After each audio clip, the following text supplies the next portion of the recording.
The frame hits the marble and the sound is catastrophic. It's not a crash. It's a detonation.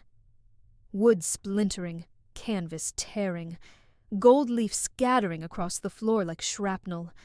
The echo rolls through the auction hall and takes every voice with it. 200 people in couture and cufflinks go silent at the exact same moment, and every single one of them turns to look at me. I'm standing in the middle of it, hands still outstretched, fingers still reaching for the corner of the frame I tried to catch and missed. The painting, a 19th-century oil portrait I couldn't name if my life depended on it, is face down on the floor in 3 pieces.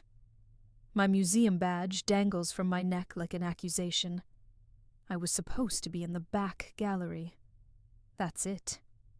I was contracted to assess a water-damaged Renoir in the private collection, not wander into the main auction hall, because I got turned around looking for the restroom.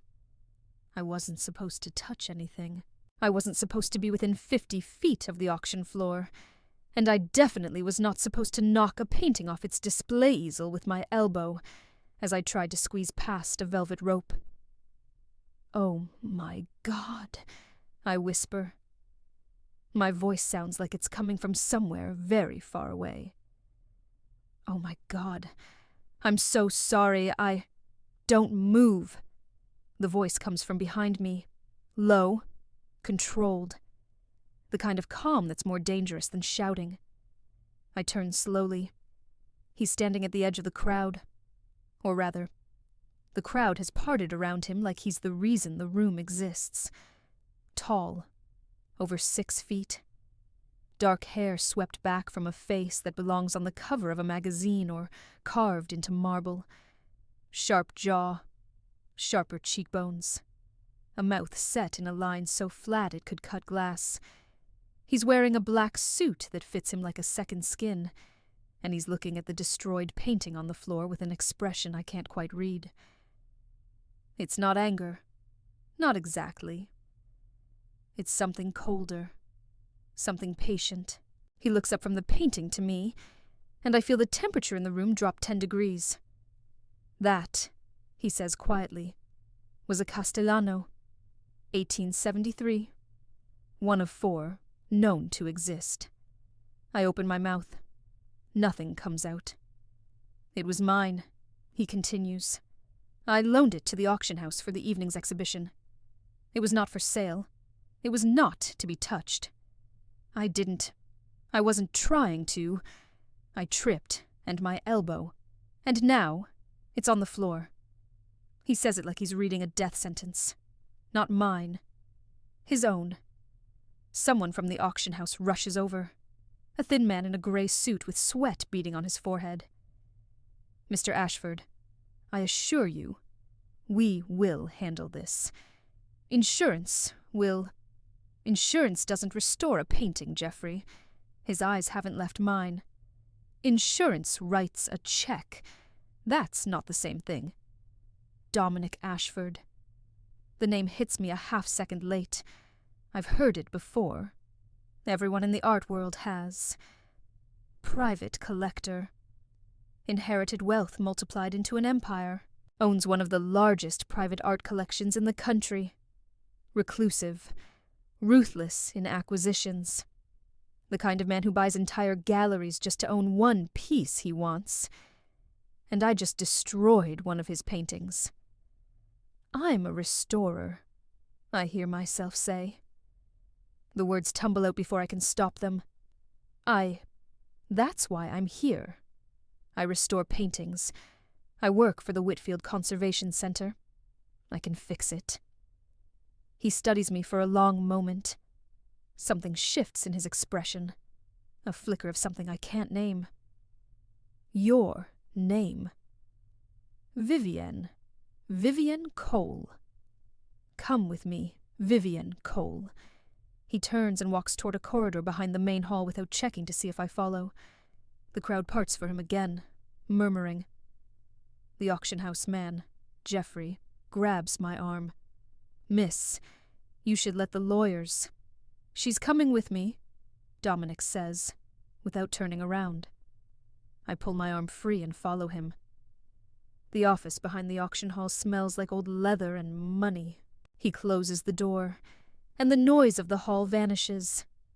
It's just us. Him leaning against a mahogany desk, ankles crossed. Me standing by the door like I'm about to bolt. "The painting is a Castellano," he says. "Eleonora by moonlight. Commissioned in 1873 by a man named Arthur Blackwell for his wife. The canvas is original linen. The frame is hand-carved basswood, with 23-carat gold leaf. The pigments are hand-ground. Some of them don't exist anymore." "I know Castellano's work," I say, trying to keep my voice steady. "I studied his techniques at the Sorbonne. The cracking patterns in his base layers are distinctive. If the canvas isn't too badly torn, I can—" The canvas has a 12-inch tear. My stomach drops. 12 inches, I repeat. I had it examined before I came in here. 12 inches through the center of the subject's face. Through the face. The hardest part of any portrait to restore. The place where every brushstroke carries the most intention, the most subtlety. "I can still do it," I say, and I'm not sure if I believe it. It'll take time, but I can. How much time? For a Castellano with that level of damage, 3 months, maybe 4. He's quiet for a moment. Then he opens a drawer, pulls out a document, and sets it on the desk. "The painting's value is estimated at $14 million, he says. "Your employer's insurance will cover a fraction of that. You, personally, are liable for the rest." The number hits me like a physical blow. 14 million. I make 62,000 a year. I have 11,000 in savings. I drive a car with a cracked windshield. "I can see from your face that you understand the situation," he says. "So here's what I'm proposing." He slides the document toward me. "You come to my estate. You restore the painting under my supervision. You work on it every day until it's finished. Room, board, materials, all provided. In exchange, I waive the liability claim. You want me to live at your house. I want you to live at my estate, yes. The painting doesn't leave the premises. It's too valuable and too damaged to transport. You come to it. For 3 months. For however long it takes." I stare at the document. The legal language swims in front of my eyes, but the terms are clear enough. Full restoration, exclusive access, no outside work during the contract period, residency at the Ashford estate. "This is insane," I say. "This is practical," he corrects. "You broke it. You fix it. That seems fair. And if I say no, then I'll see you in court, and the lawsuit will end your career." He holds out a pen. I take it. The Ashford estate is 2 hours north of the city, and it's not a house. It's a monument. Gray stone walls covered in ivy. A circular drive around a fountain that probably costs more than my apartment building. Wings and towers and arched windows that catch the late afternoon light like cathedral glass. The car, his car, driven by his driver, pulls up to the front steps. Dominic isn't in it. He drove separately, or he was already here, or he materialized out of the stonework. I don't know. I don't care. I just want to see the painting, assess the damage, and start counting down the days until I can leave. I called my boss from the car. Miranda, the director of the Whitfield Center, answered on the first ring. She'd already heard. News travels fast when you destroy a $14 million painting in front of 200 people. "Tell me it's not as bad as they're saying," she said. "It might be worse." A long silence. Then, "The center's insurance won't cover this, Vivienne. Not even close. Ashford's lawyers have already been in touch." "I know." He offered me a deal. I restore the painting at his estate, and he drops the claim. And you said yes? What choice did I have? Another silence. Be careful with him. Men like Dominic Ashford don't make deals. They make traps. Her words echo in my head as the driver opens my door. The gravel crunches under my shoes. The fountain gurgles. Somewhere inside this monument, a painting with a torn face is waiting for me to put it back together. A woman named Mrs. Harlow meets me at the door. She's the estate manager, silver-haired, efficient, the kind of person who could run a small country without raising her voice. She shows me to my room, which is larger than my entire apartment, and has a 4-poster bed that looks like it belongs in a period film. Mr. Ashford has prepared a studio for you in the East Wing, she says. He asks that you begin tomorrow morning at 8. He asks, I repeat. She gives me a look that says, he doesn't ask. I unpack. I didn't bring much. Clothes, my personal restoration tools, a few reference books. The closet swallows them. The bathroom has a clawfoot tub and more towels than I've owned in my entire life. I tell myself this is a job. Just a job. 3 months, maybe 4, and I'm out. I call my best friend Mara before dinner. She's the only person in my life who would both understand my terror and also find this situation hilarious. Let me get this straight, she says. You broke a billionaire's painting, and now you're living in his castle. It's an estate, not a castle. Does it have turrets? I glance out the window. Maybe one. It's a castle, Viv. You're living in a romance novel. Is he hot? That's not relevant. So yes. Goodbye, Mara. Don't fall in love with a brooding, rich man, she shouts as I hang up. I tell myself that right up until dinner. The dining room is absurd. A table that seats 20 candelabras. Oil paintings lining the walls. All perfectly lit. All museum quality. I sit at one end. Dominic sits at the other. Between us, enough empty chairs to seat a small wedding party. Is this how you always eat? I ask. Is there a problem? There are 16 empty chairs. I'm aware of how many chairs I own. We eat in silence. The food is extraordinary. Roasted duck, something with truffle, a wine that probably has its own biography. But the quiet is suffocating. He eats precisely, methodically, like even his meals are scheduled down to the minute. The studio is fully equipped, he says eventually. I had it commissioned specifically for this restoration. Italian solvents, German-made lamps, Japanese magnification equipment. If you need anything else, tell Mrs. Harlow. You built a studio just for this? I built it to house a Castellano restoration. I don't do things halfway. I watch him across the impossible length of the table. He's not looking at me. He's looking at the painting on the wall behind me. Another portrait. This one of a dark-haired woman in blue. Who is she? I ask, nodding at the painting. He takes a sip of wine. Someone who lived here a long time ago. That's all he gives me. The rest of the meal is silence. I start work the next morning. The studio is everything he promised and more. The lighting alone must have cost a fortune. Adjustable spectrum lamps that can replicate any natural lighting condition. The solvents are medical grade. The brushes are handmade. And the painting, Eleonora by moonlight, is laid out on a padded conservation table, and it's worse than I expected. The tear through the canvas is ragged, not clean. The stretcher bars cracked on impact, warping the weave around the tear. The face, Eleonora's face, is split almost perfectly in half, her left eye separated from her right by a gap of torn linen. Flakes of paint have already begun to lift along the edges. I photograph everything.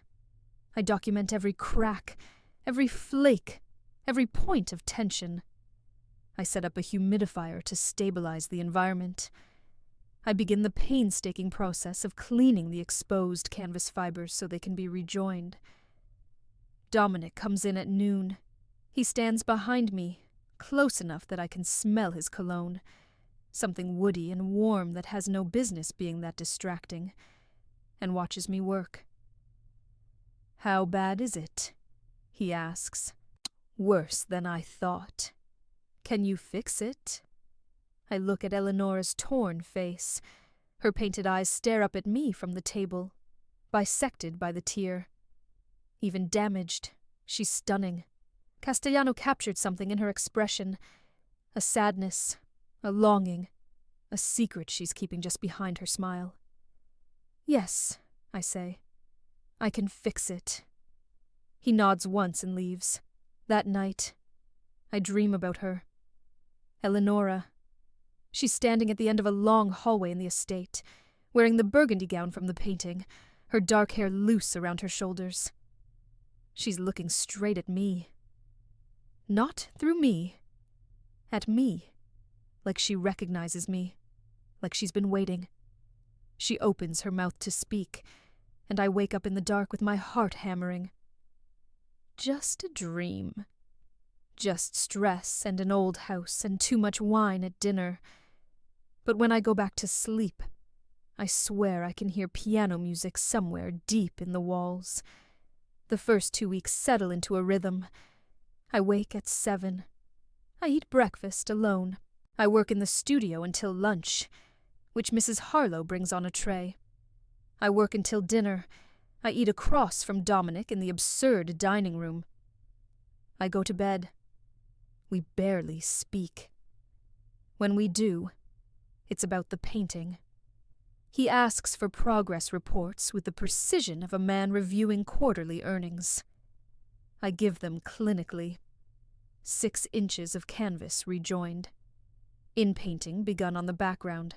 Structural stabilization complete. But I notice things.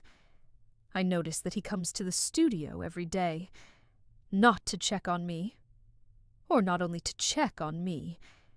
He stands in front of other paintings in the room, ones that were already here when the studio was built, and he looks at them the way other people look at photographs of loved ones. I notice that he never enters the West Wing. Mrs. Harlow mentioned it's closed off.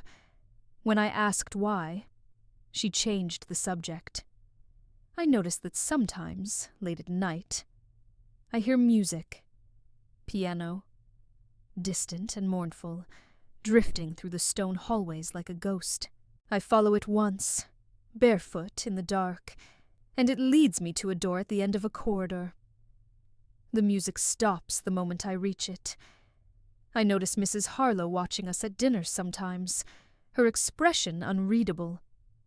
One evening, clearing the plates, she pauses beside me and says, very quietly, "He hasn't had dinner with anyone in this room in 4 years." I don't know what to do with that information, so I fold it up and put it somewhere I won't examine too closely. And I notice, slowly, reluctantly against every instinct I have, that Dominic Ashford is not what I expected. He's rigid and cold and controlled, yes, but there are cracks, small ones. The way he pauses in the studio doorway some mornings, like he's gathering himself before he enters. The way his voice softens when he talks about the history of a painting. The way he once reached past me to adjust a lamp, and his hand brushed my shoulder. And he pulled back, like he'd touched a flame. I'm not supposed to notice these things. He's my captor, essentially. A rich man holding a debt over my head. But the painting is getting better, and the dinners are getting longer, and the silences between us are starting to feel less like walls, and more like bridges. Week 3. I'm working late. Midnight. Maybe later, when I find the door. I've been exploring the East Wing's corridors during breaks, mostly out of boredom. The estate is enormous, and most of the rooms are unused. But tonight, I take a wrong turn past the library and find a narrow staircase I haven't seen before. It leads down to a basement corridor, cool and damp, lined with wooden doors. All locked. Except one. It opens into a room I wasn't supposed to find. It's a private gallery. Small, maybe 20 by 15 feet, temperature controlled.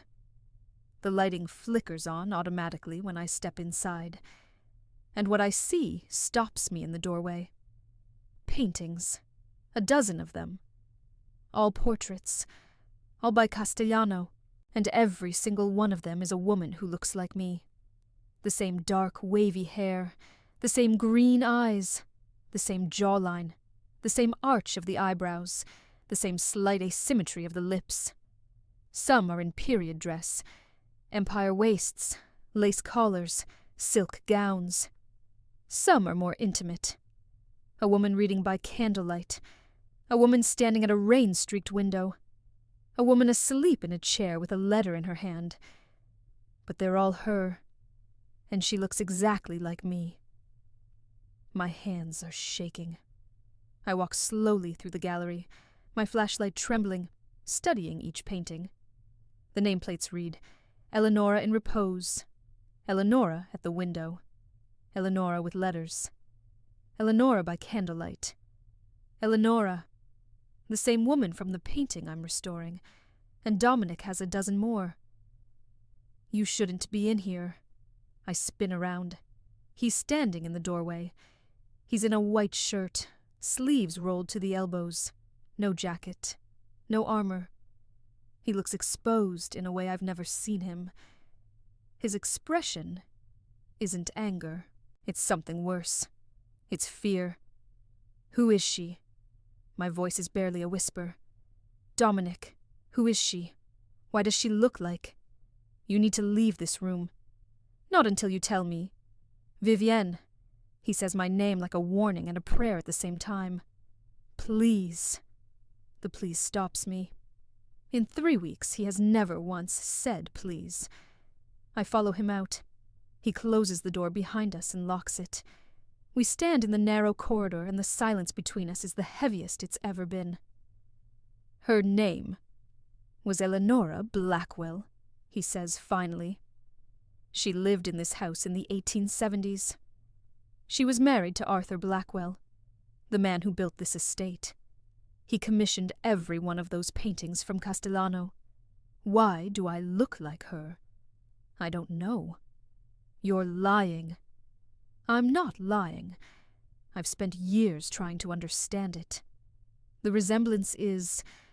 I noticed it the moment I saw you at the auction, before the painting fell. I saw you walk in and I... He stops. He presses his hand against the stone wall like he needs it to hold him up. I thought I was seeing a ghost, he whispers. Everything changes after the gallery. He starts eating lunch with me in the studio.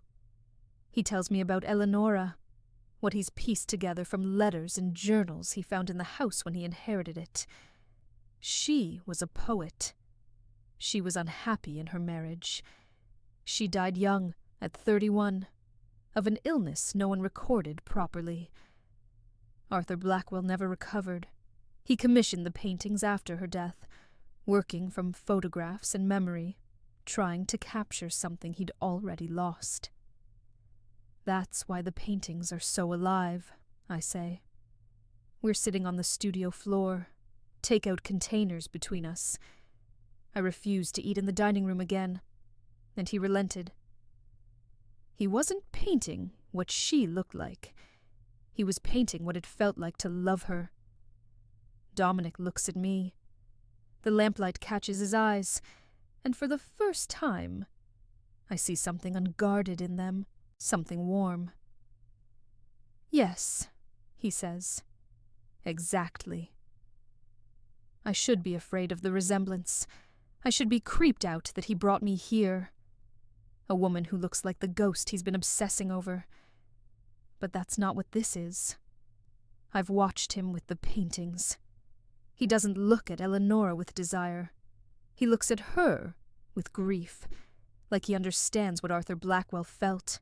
Like he's lost something, too, and never found the language for it. "Who did you lose?" I ask. He's quiet for a long time. "My mother," he says. "She loved art the way you do. Not as investment, as connection. She died when I was 17. This collection, it was hers. She's the one who found the first Castellano.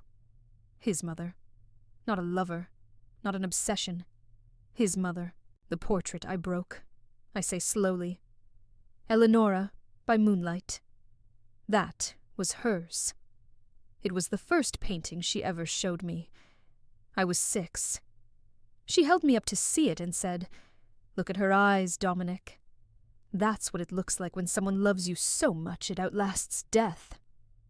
I reach across the space between us and take his hand. He flinches. Then his fingers close around mine, and he holds on like I'm the only solid thing in the room.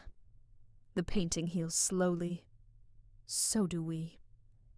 I rebuild Eleonora's face brushstroke by brushstroke, matching pigments I have to mix by hand because the originals don't exist anymore. It's the most challenging restoration of my career, and it's the most fulfilling. I feel Castellano's hand guiding mine, the way he layered translucence, the way he built warmth from cold undertones, the way he hid a tear on Eleonora's cheek so subtle you only see it in certain light. Dominic watches. He brings me coffee in the morning and wine in the evening. He reads in the studio while I work. Stretched out on a leather chair with a book he's not really reading, because I can feel his eyes on me. Mrs. Harlow notices the shift before either of us admits it. She starts leaving 2 coffee cups in the studio instead of 1. She sets the dining table differently, not at opposite ends anymore, but across from each other in the middle, where we'd naturally migrated without discussing it. She doesn't say anything. She just adjusts the world around us to accommodate what's growing between us, like a gardener staking a vine that doesn't know which way to climb. We argue. God, we argue. He wants to see the painting before it's ready. I tell him no. He says it's his painting. I say it's my restoration. He says I'm impossible. I say he's controlling. We stand on opposite sides of the work table and glare at each other until one of us laughs, and it's always him first, though he tries to hide it. One night, week 5 or maybe 6, the days have blurred. It rains. A real storm, the kind that turns the estate into something out of a Gothic novel.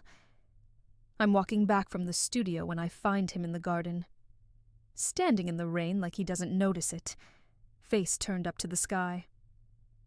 "What are you doing?" I shout over the thunder. "Thinking." "You're soaking wet." "I'm aware." I marchin' out to him, which is ridiculous because now I'm soaking wet too. "Come inside." He looks down at me. Rain streams down his face, darkens his hair, turns his white shirt translucent against his chest. His eyes find mine, and the look in them is so raw, so unguarded, that it knocks the breath out of me. "Vivian," he says. Just my name, but the way he says it, like it's the answer to a question he's been asking his whole life. Don't, I whisper. "If you're going to kiss me because I look like her, you think this is about Eleonora? You brought me here because I look like her. You kept me here because of the resemblance. Every time you look at me, you're looking at a ghost. Stop." "Am I wrong?" He closes the distance between us in one step. Rain runs down both our faces, and this close I can see something breaking behind his eyes. Something he's held together with willpower and silence for years. "The first morning you were here," he says, "you came down to breakfast with paint on your forehead. You'd been in the studio since 5 a.m. because you couldn't sleep. You'd already restabilized 2 inches of the canvas. You sat at my table and ate toast and complained about my coffee being too strong. and you had paint on your forehead, and you didn't care." His voice cracks. Just barely. Just enough. "Eleanora Blackwell has been dead for 150 years. She is a woman in a painting. You are the woman who argues with me about pigment ratios at midnight, who falls asleep on my studio floor, who made me laugh for the first time in 4 years. You are the one I—" He stops himself. The rain fills the silence. He catches my wrist. Not hard. Gently. His thumb finds my pulse point. "I didn't bring you here because of her," he says.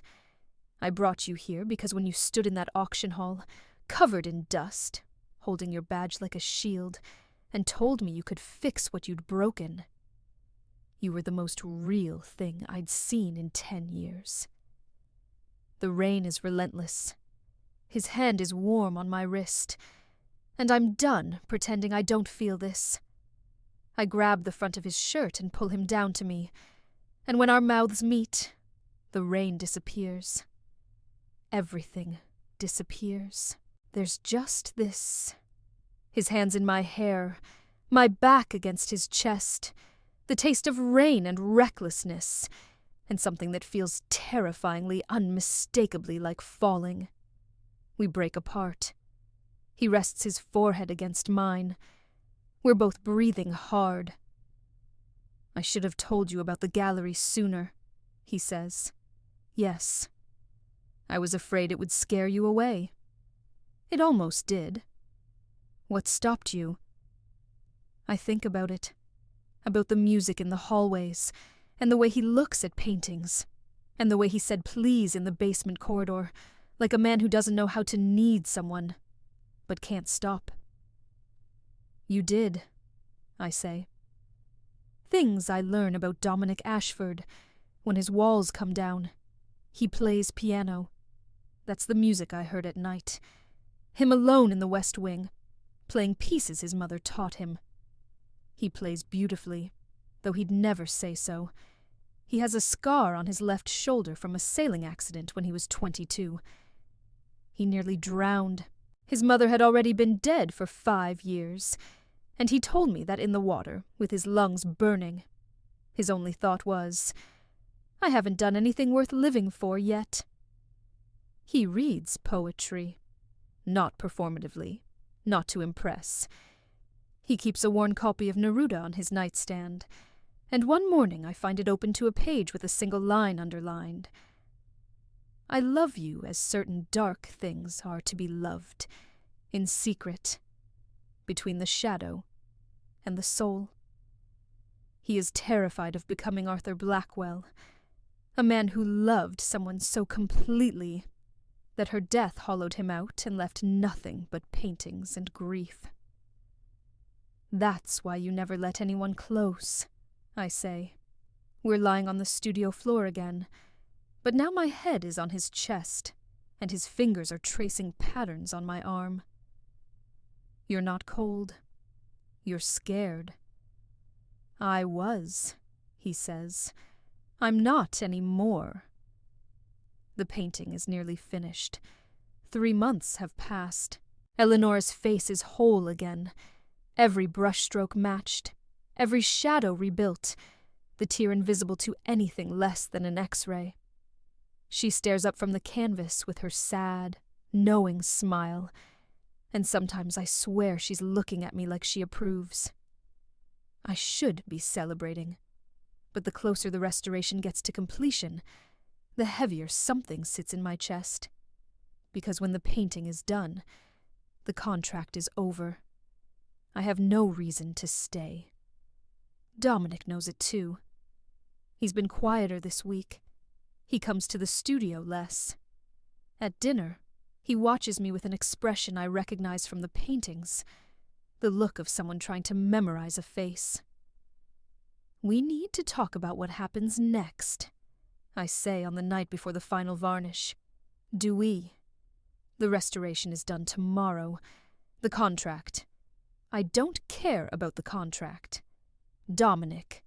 He sets down his wine glass. I tore up the contract 6 weeks ago.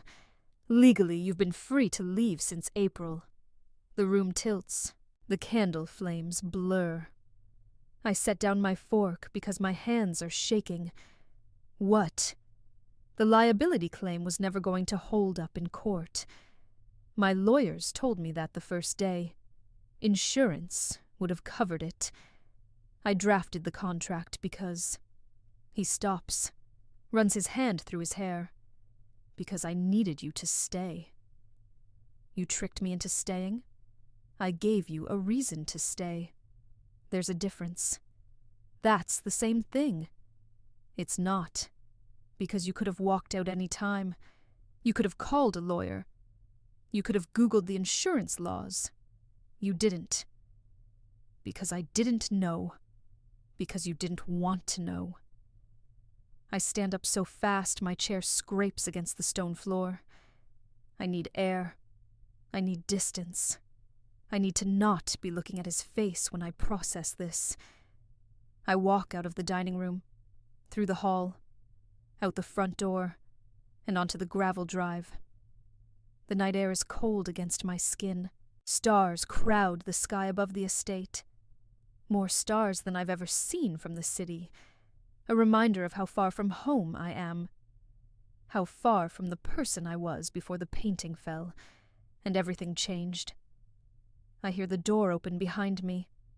His footsteps on the gravel, slow and deliberate.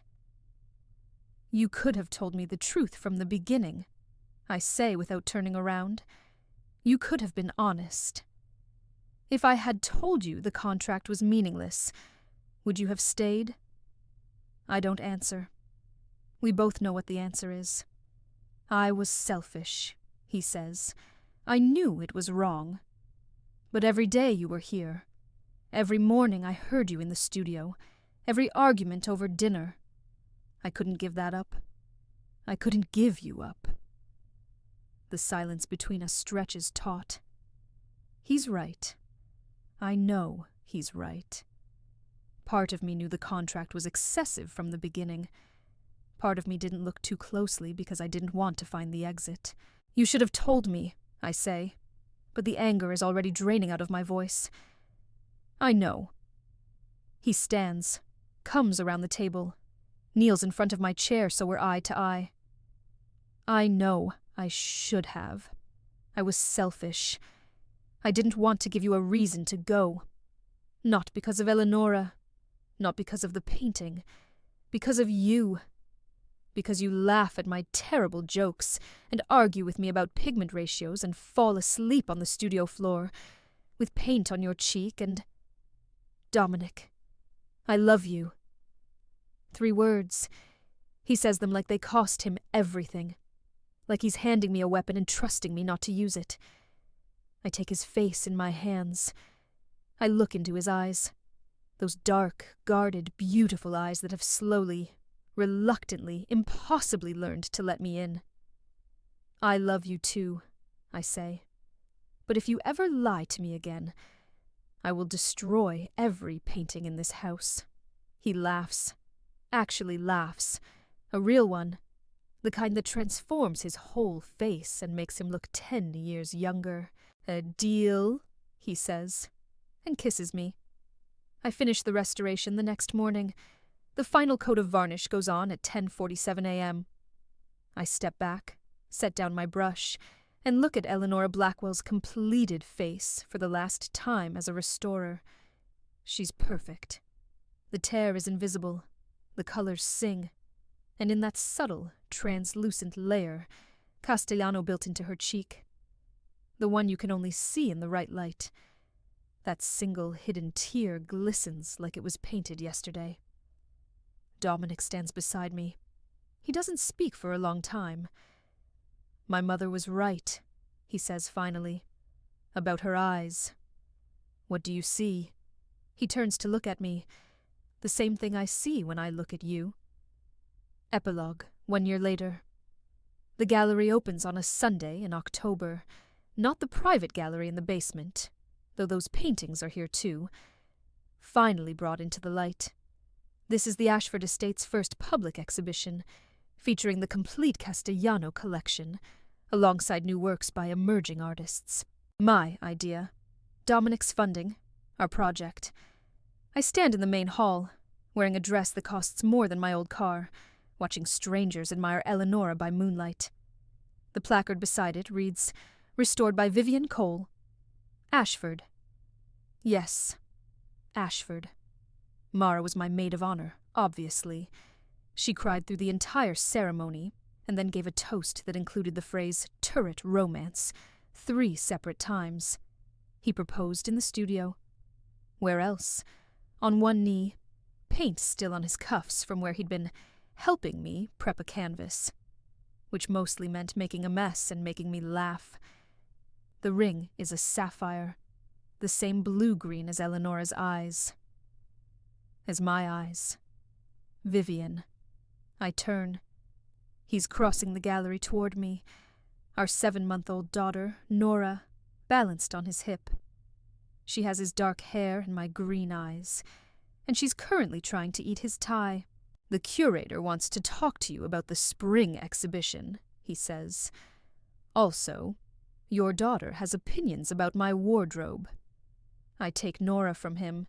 She grabs a fistful of my hair and babbles something that sounds suspiciously like Mama.